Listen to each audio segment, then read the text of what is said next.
Hi there, all you cool cats and today we're going to go over our Chapter 5 Civil Rights and Public Policy notes.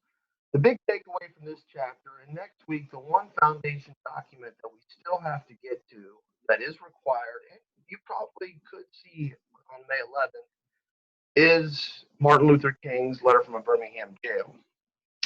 And so I would expect something simple over that next week. But as we finish up with all of our notes for this year, civil rights and public policy, most of this is review, things that you've learned in the past, and that you might have to apply on May the 11th coming up. So it is important. So as we go down through here, and you guys are working on your notes and your study guide and finishing up Chapter 5, I hope you find this helpful. So as we look at this chapter, and you're filling for number 2, policies that are designed to protect individuals against discriminatory treatment by government or by the private sector, we call those civil rights. So your civil liberties are your constitutional protections from government. Civil rights then are laws, public policies that are designed to prevent discrimination. Could be racial discrimination, religious discrimination, gender discrimination, etc. And so we're going to talk about a number of those ways as we look at equality and some really modern equality debates. Racial discrimination is probably what you're most familiar with. Last year, all of our social studies teachers did a great job, and I know they taught you up in the civil rights movement, and you spent a lot of time on racial discrimination. Affirmative action, College Board loves affirmative action. Now, with the short test this year, the chances of you seeing something affirmative action based is probably pretty limited, but affirmative action is really important. So we'll get into affirmative action today. Gender discrimination, and building upon gender discrimination, and obviously we'll talk about comparable worth and some other issues, but building upon gender discrimination, looking at sexual orientation and discrimination against individuals who are lesbian, gay, bisexual, transgender, etc., and kind of looking and applying that as really a 21st century fight for equality. So as we go down through here and look at equality, our Constitution does not mention equality up until the 14th Amendment.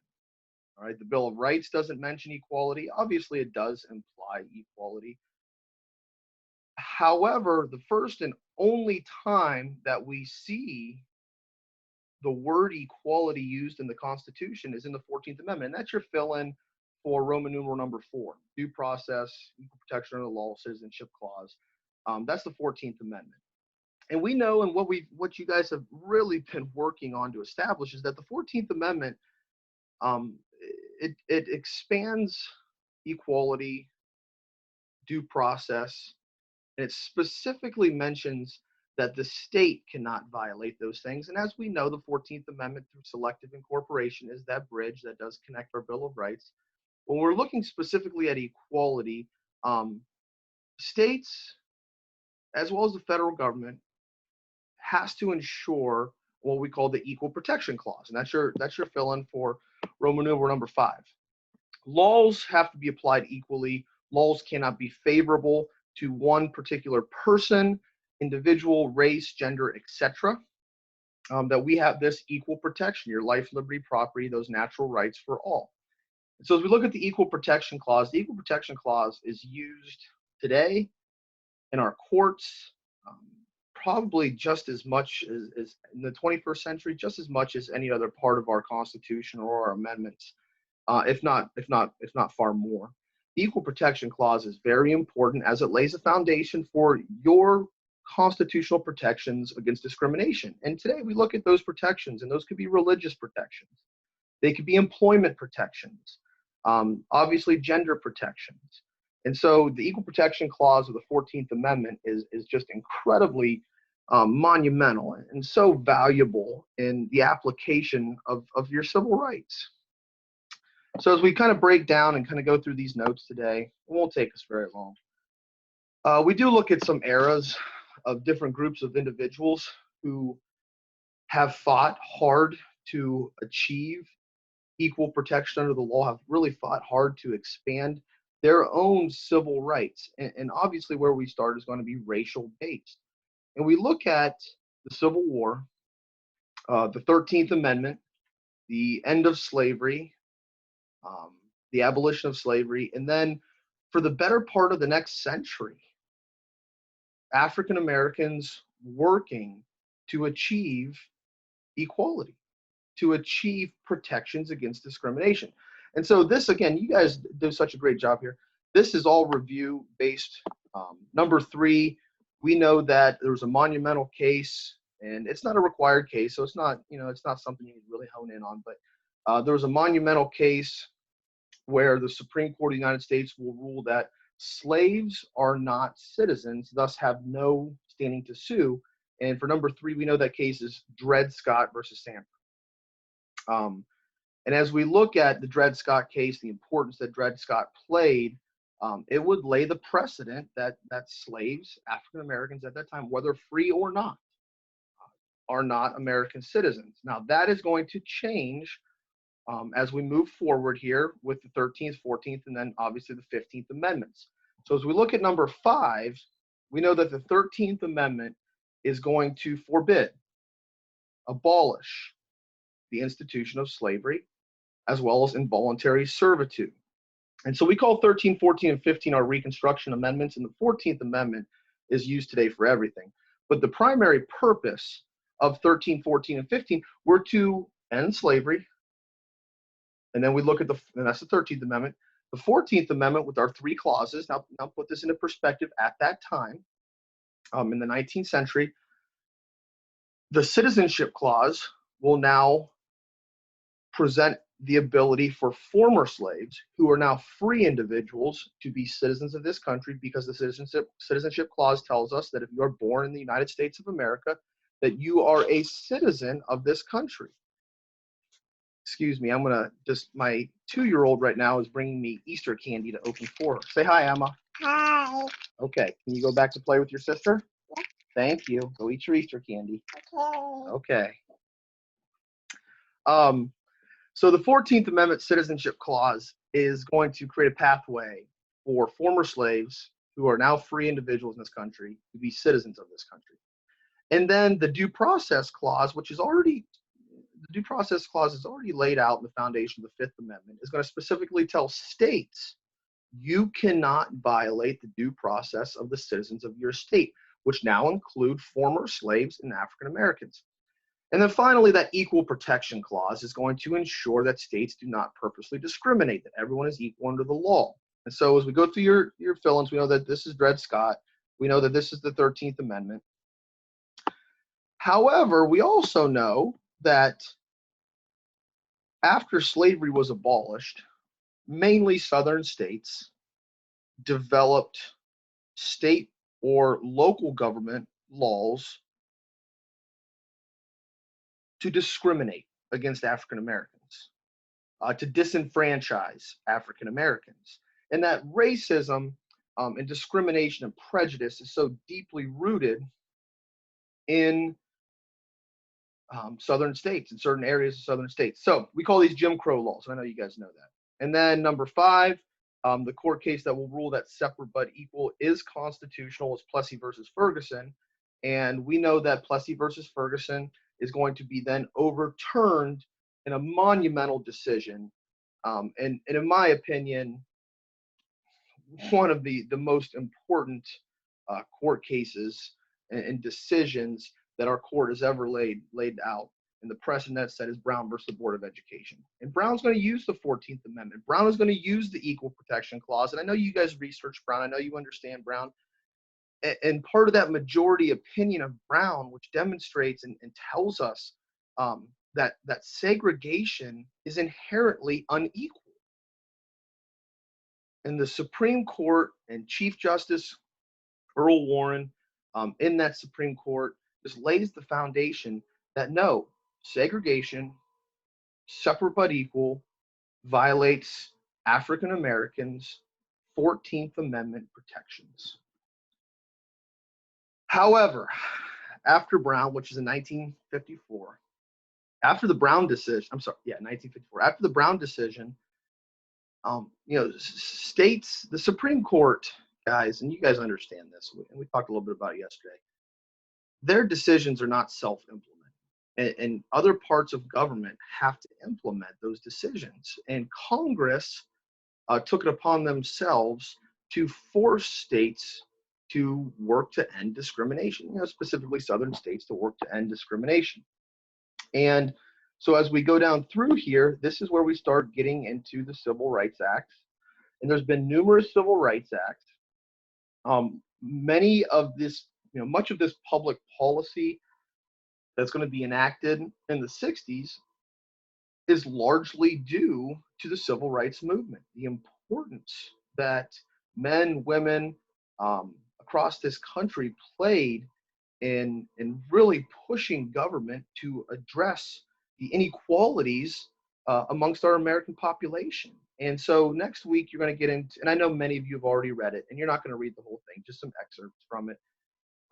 But next week I'm going to assign Letter from a Birmingham Jail, and we'll get into Letter from a Birmingham Jail, and you get a feel for Dr. Martin Luther King, his writings, and how instrumental they were in the movement to ending discrimination against African Americans. So we get into the Civil Rights Act of 1964, and the Civil Rights Act of 1964, first and foremost, is one of the most important laws that you guys need to know for this class, and really that you probably should need to know as an American citizen. The Civil Rights Act of 1964 is going to do twofold. It's going to make it illegal to discriminate. However, part two of this, states are forced. The risk of losing federal funding, states are going to be forced to end their discriminatory practices. And so the federal government, and we look at the federal government here, and the federal government in 1964 Civil Rights Act is going to step up, and they are going to absolutely force states to work to end discrimination. And so the Civil Rights Act of 1964, what you need to know, what's relevant about the Civil Rights Act of 1964. Number one, it will make racial discrimination illegal in places of public accommodation. And those include restaurants, public parks, hotels, etc., transportation. No longer are states allowed to separate by race in those places. Also, so it will focus on places of public accommodation and any kind of racism, discriminatory practices there. It will also forbid discrimination in the workforce as well as education. So it will make it illegal to discriminate against someone based upon their race, their color, their national origin, their religion, or their gender in places of public accommodation, in education, or in employment, right? And it's monumental. It's such an important law. As we look at this law and how it's expanded, like I told you, if you go down to number 4 here, there will be a withholding of federal grants to state and local governments if they do not end this racial discrimination. So we talked a number of times about grants and aid and federal funding, cross-cutting requirements, crossover sanctions.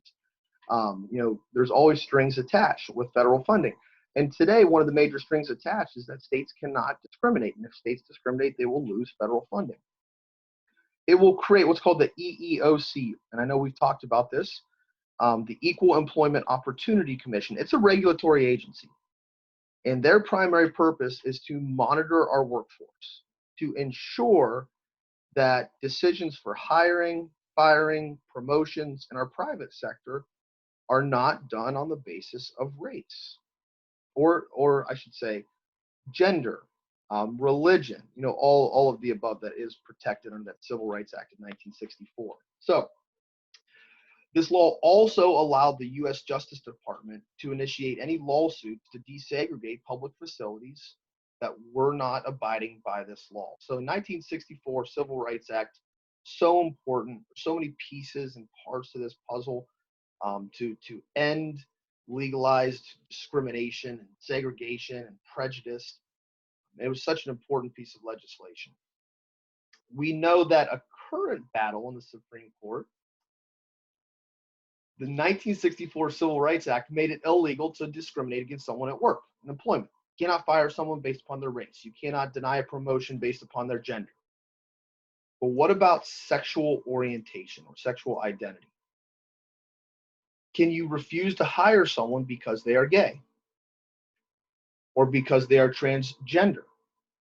That is a battle that is being laid out in the Supreme Court, and that hopefully we will find out a decision, sometime over the next couple months. But that is a current battle because it specifically does not say in the Civil Rights Act that guarantees those protections. So, is that something that's protected or implied through the law? Is a political question.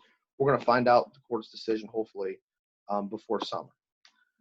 Then we look at suffrage and the expansion of suffrage. Obviously, you guys know suffrage is the right to vote. Number one here, the right to vote for African Americans. That is the 15th Amendment. For women, the 19th Amendment. For those 18 and older, is the 26th Amendment.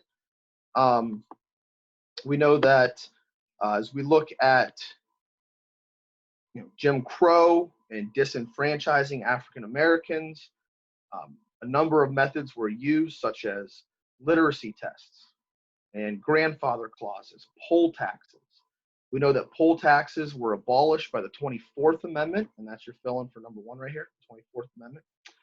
We know that grandfather clauses are going to be ruled unconstitutional by the Supreme Court. And then lastly here, looking at the Voting Rights Act of 1965, another just incredibly valuable and important law today as we look back on the Voting Rights Act of 1965. And I know this isn't the first time that we've covered this law, so I'm just going to hit it up real quick. But the Voting Rights Act of 1965 will make it illegal to discriminate at the polls. States cannot discriminate against someone by their race or their gender at the polls in suffrage voting. It will ban literacy tests. It will send, federal registrars to personally register African Americans in the South. It will send poll watchers down to southern states that are deeply rooted in racism and prejudice to watch over Election Day, to watch over Board of Elections as they count votes, to make sure there's oversight so southern states do not openly discriminate against African Americans. And monumental, successfully written, successfully implemented. So we always come back to the Voting Rights Act as one of those, very important pieces of legislation to ensure, equality under the law.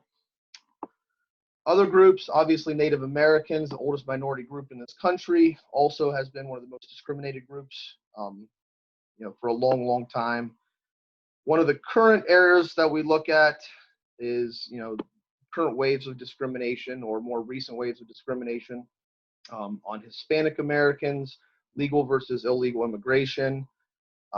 We look at, Asian Americans were discriminated against during the time of, especially on the West Coast, during the time of World War II and post-Pearl Harbor and Japanese internment camps. And then we get into gender discrimination.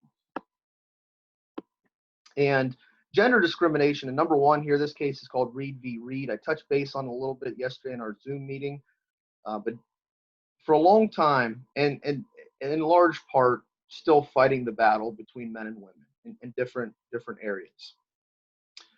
But the Supreme Court is going to rule and apply for the first time on the 14th Amendment. Will apply for the first time on the 14th Amendment on gender discrimination. And again, use the basis of the 14th Amendment Equal Protection Clause to make their decision. But states cannot discriminate based upon gender. And in Reed versus Reed, I know I explained this yesterday, there was a man and a woman. They had a son. They got divorced. Their son passed away. He had no will, but he did have an estate. He had a home, a vehicle. He had a savings account. He had investments, a retirement, etc. And because there was no will, all of his estate went to the father. They didn't split it between the father and mother, and that was a state law. And obviously that is unconstitutional. and violates the Equal Protection Clause of the 14th Amendment. And today, women, in terms of discrimination, have been fighting battles in the workplace, have been fighting battles over comparable worth, or the concept that, men and women don't get paid the same. So, we look at gender discrimination, but it is protected. And women, you are protected today, much more so than in the past. Obviously, the 1964 Civil Rights Act will ban discrimination in employment, but you cannot ever be asked if you're planning on becoming pregnant, and obviously not getting a job because of that. That is discrimination. And so there are a lot of protections today for women to prevent discrimination, which is why we see a rise in women CEOs and small business owners today. One concept, like I talked about, this concept of comparable worth. When men and women traditionally who hold the same job, men will get paid more money. It is getting better. We are nowhere near, obviously equal pay between men and women, but it is getting and climbing and getting better. I think the most recent statistic that I looked at is that man, woman, same education level, same background, same job set.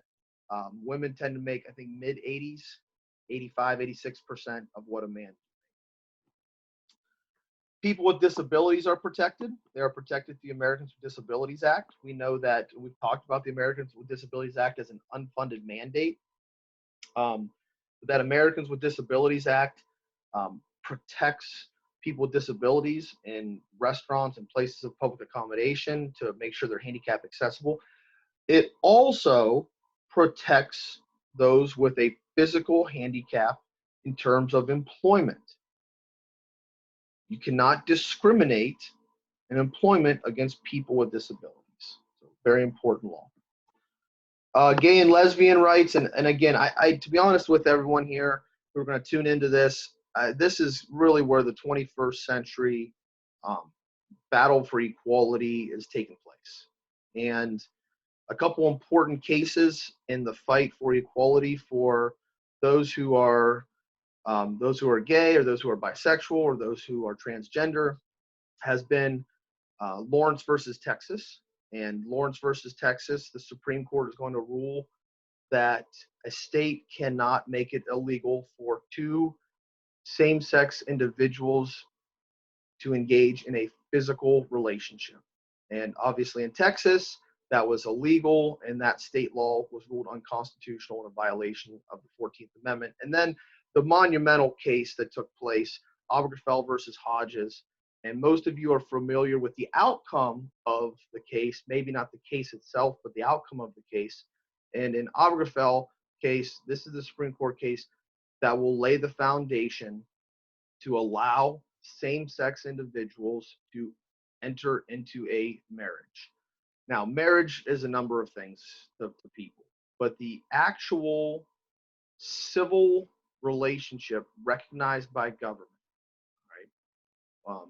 When you get married to an individual, there's a certificate, it has to be notarized, it's done at the courthouse, and for government to recognize an individual as legally married or in a civil unionship, same-sex individuals do have that right.